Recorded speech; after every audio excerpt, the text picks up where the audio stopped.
Halo teman-teman, hari ini kita akan membahas tentang First Run 361 Degrees Pop Bliss 6.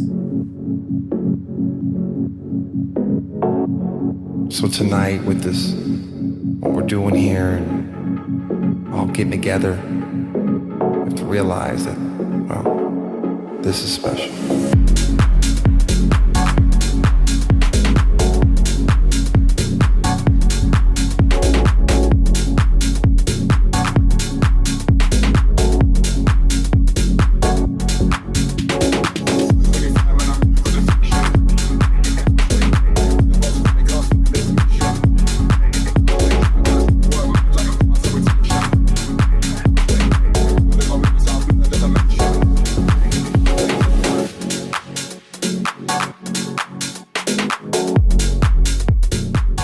Terima kasih banyak buat 361 Degrees yang udah ngirimin saya sepatu ini, tapi video ini nggak bisa diintervensi oleh siapapun, karena video ini adalah murni pendapat pribadi saya sebagai pelari jelata. Bagi teman-teman yang masih belum subscribe, klik tombol subscribe yang warna merah yang di bawah ini, biar saya makin semangat untuk membuat video-video bermanfaat buat teman-teman sekalian, dan biar nggak ketinggalan kalau misalnya saya upload video baru tentunya seputar dunia lari. Kali ini kita kedatangan lagi 361 Degrees, yang mana kita kenal di channel ini namanya 361 Degrees pasti perusak harga gitu ya. Dan kali ini kita kedatangan seri Pop Bliss. Sebelumnya saya udah pernah nyobain itu di tahun lalu kayaknya ya, atau tahun ini ya.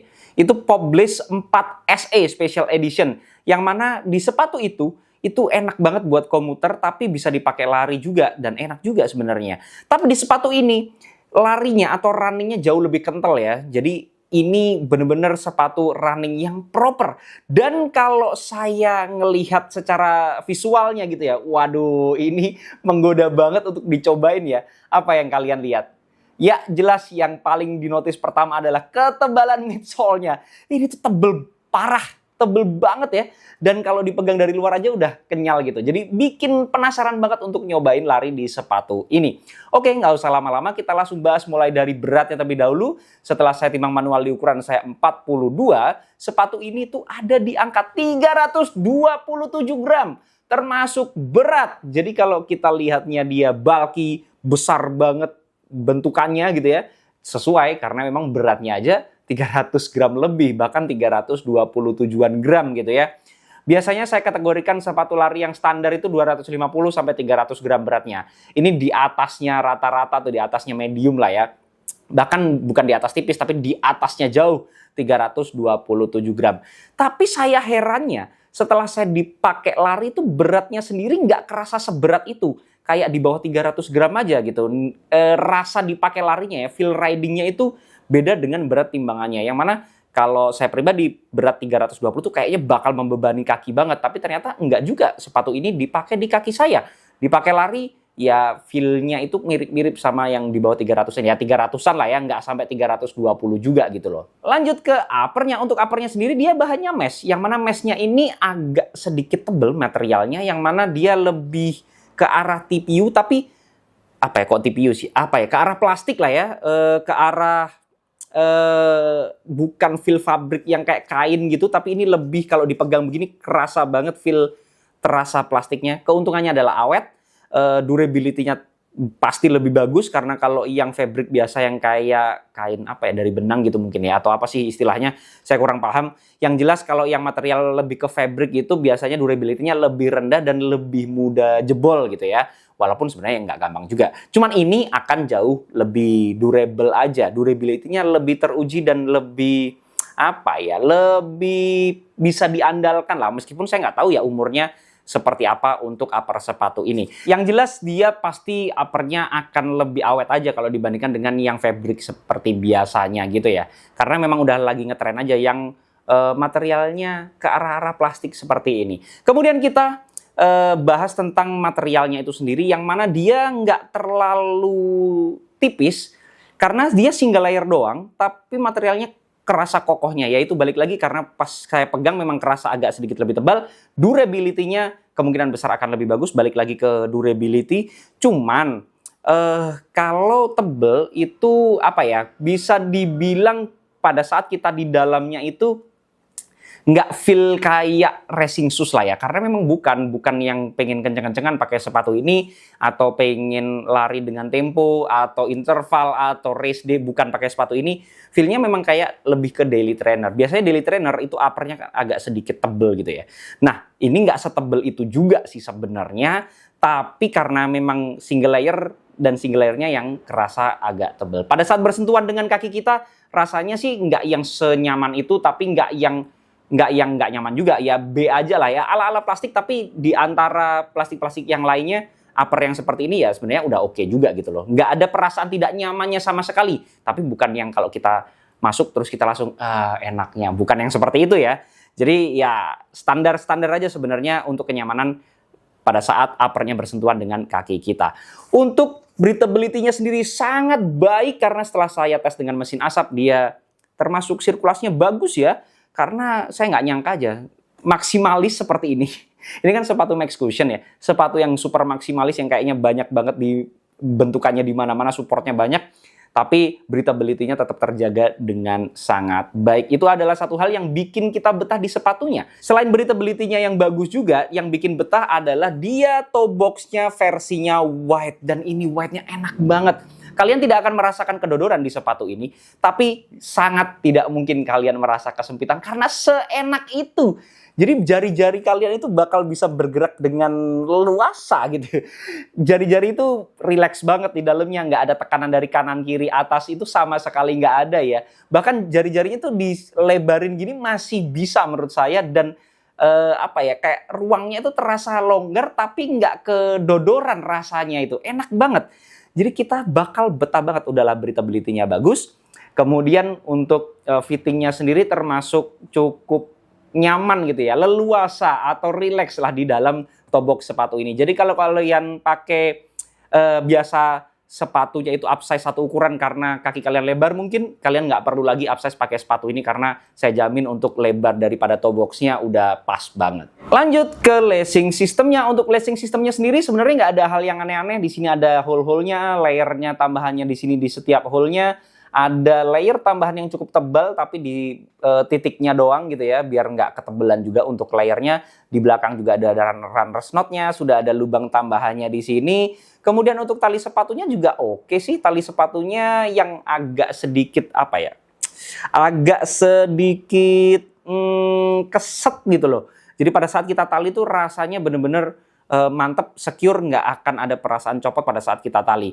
Dan terbukti pada saat saya pakai sepatu pertama kali gitu ya, susah banget kaki saya masuk, jadi harus saya longgarin semuanya banget. Ngelonggarinya aja itu penuh usaha ya, karena dia keset lah intinya tali sepatunya dengan hole-nya itu sinkronisasinya baik. Jadi pada saat kalian tali sepatu kemungkinan besar tidak akan ada tragedi copot tali sepatu pada saat kalian berlari. Kemudian kita lanjut ke tang atau lidah sepatunya.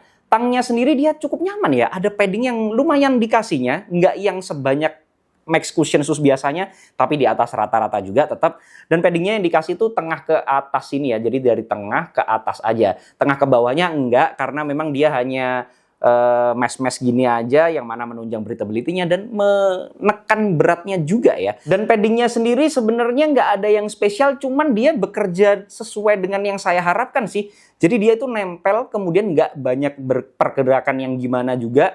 Dan untuk istilahnya, biasanya kan ada potensi goyang kanan kiri kalau dia paddingnya nggak pas gitu. Tapi ini paddingnya pas, bisa membentuk punggung kaki dengan sangat baik, nancep, nggak ada potensi gerak kanan kiri yang berlebihan. Selain itu juga didukung dengan sabuk kanan kirinya, dia gazette tang ya. Jadi potensi untuk unstable di bagian atas tuh minim banget karena memang udahlah materialnya enak. Kemudian nancep dan juga dijaga sama belt kanan kiri dari tang atau lidah sepatunya. Selain itu juga ada sinkronisasi sama tali sepatunya, udah ada tang loopnya, jadi makin solid lah di atas punggung kaki kita. Kemudian kita lanjut ke kolarnya. Kolarnya ini enak banget loh. Paddingnya itu banyak tapi nggak berlebihan. Banyak yang pas gitu menurut saya. Karena pada saat saya masuk pertama kali, kakinya masuk ke sepatu ini tuh terasa disambut dengan empuknya kolar sepatu ini. Dan tekanannya dari kanan kiri itu pas, jepitannya itu enak, nggak berlebihan tapi tetap ada rasa jepitannya. Kemudian di setiap ujung-ujungnya ini juga sama sekali Tidak ada potensi mengganggu mata kaki, gesekan, atau bahkan lecet. Nggak ada sih menurut saya di bagian kolarnya ini. Kayaknya di cara saya pakai aman-aman aja, nggak ada masalah sama sekali. Kemudian lanjut ke heel counternya. Nah, heel counternya ini cukup spesial menurut saya. Kenapa? Karena dia memang ada struktur di dalamnya, walaupun strukturnya itu sebenarnya nggak yang kaku banget, masih bisa ditekuk, tapi tetap keras ya. Jadi nggak yang paten banget, tapi masih bisa ditekuk. Kemudian ada heel clipnya. Kalau teman-teman lihat di sini tuh ada heel clipnya. Jadi ini struktur tambahan yang mana fungsinya untuk ngiket tumit kita biar nggak gampang keangkat atau biar nggak heel slip gitu ya. Karena kalau udah heel slip, tumit kita keangkat itu bakal nggak enak banget. Dan di sepatu ini potensinya itu minim banget. Jadi udahlah, ini strukturnya enak, teksturnya enak juga waktu jepit di bagian tumit. Kemudian ada heel clipnya juga yang bikin makin mantep di bagian tumit kita. Jadi kayak kita merasa secure banget gitu loh. Lanjut ke midsole-nya. Nah, ini dia yang super tebel gitu. Kayaknya berlapis-lapis banget ya. Padahal ini cuma satu lapisan aja. Dia pakai foam yang dinamai oleh 361 Degrees CQT Quick. Yang mana saya bingung, CQT Quick ini biasanya dipakai di sepatu-sepatu dengan performa yang agak tinggi gitu. Yang mengandalkan speednya, yang untuk tempo, untuk race day-nya, yang untuk ya pokoknya apa ya, yang arahnya itu untuk mendapatkan kecepatan. Memang secara karakter sih dia lebih soft dibandingkan dengan CQT yang biasa, yang mana stability-nya lebih terjaga. Kalau yang ini dia terasa lebih empuknya. Nah, untuk CQT Quick-nya sendiri, setelah saya tes dengan mesin durometer, itu dihitung sekitar 27-an, yang mana itu termasuk sangat soft.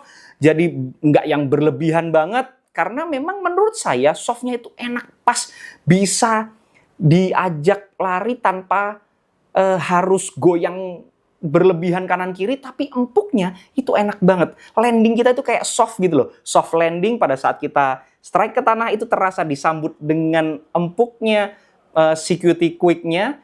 Kemudian karena ini berat, jadi responnya itu nggak energy return kayak CQT Quick bekerja seperti biasanya ya. Jadi lebih ke arah landingnya aja, tapi untuk energy return-nya sih saya tidak merasakan sesuatu yang istimewa, karena memang berat sepatunya yang jadi kayak tarik-tarikan lah antara berat sepatu dan juga energy return yang diberikan oleh CQT Quick-nya ini sendiri. Nah, itu tadi yang mungkin menjadikan sepatu ini yang harusnya beratnya 320-an, tapi rasa dipakainya tuh kayak nggak sampai berat 320-an. Jadi ada yang meringankan sedikit lah dari beban sepatunya ini sendiri pada saat kita pakai untuk berlari. Yang jelas kalau kalian pakai untuk daily trainer, enak banget karena empuk banget. Tapi jangan berharap kalian pakai tempo ya, karena terlalu berat menurut saya. Dan kalau dipakai untuk recovery run, enak banget karena seempuk itu gitu loh.